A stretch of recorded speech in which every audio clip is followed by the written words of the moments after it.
12వ మహాకూటాలు ఫిబ్రవరి 19, 20, 21, 22 గురు, శుక్ర, శని, ఆది.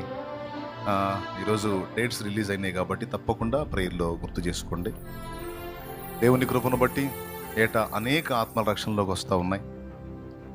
మరి ఎంతోమంది ప్రజలు వచ్చి దేవుని వాక్యాన్ని విని దేవుని ఆత్మీయతలు, భక్తిలో ప్రోత్సహించబడతా ఉన్నారు. ఈ విషయాలు దృష్టిలో పెట్టుకొని మీరు ఇప్పటి నుంచే ప్రార్థన చేయండి, అప్పటికి సిద్ధపడండి. ఆమేన్, ఆమేన్.